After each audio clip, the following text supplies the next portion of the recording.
গরমের দিনে অফিস থেকে এইরকম বাড়িতে এসে যদি ঠান্ডা ঠান্ডা এইরকম লস্যি খাওয়া যায় তাহলে খুবই ভালো হয়। আপনারা দেখছেন সিস্টার চ্যানেল রেসিপি। আমার আজকের recipe mango shake, milk shake. দেখে নেওয়া যাক আমার আজকের এই ভিডিওটি।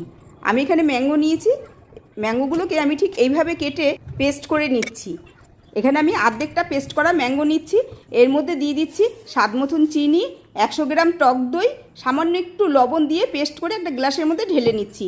এর মধ্যে ওপর দিয়ে ছড়িয়ে দিচ্ছি ছোটো ছোটো টুকরো করে রাখা আম, বরফ আর কাজু, পেস্তা বাদাম, চেরি। আমার ম্যাঙ্গো শেক একদম রেডি। আরও খানিকটা যে আম ছিল তার মধ্যে দিয়ে দিলাম চিনি, দুধ, বরফ দিয়ে এটাকে আবার পেস্ট করে নিয়ে একটা গ্লাসে ঢেলে নিচ্ছি। ছড়িয়ে দিচ্ছি কুচিয়ে রাখা আমন্ড বাদাম, কাজু বাদাম। 2 চামচ ঠান্ডা কুলফি দিয়ে দিলাম।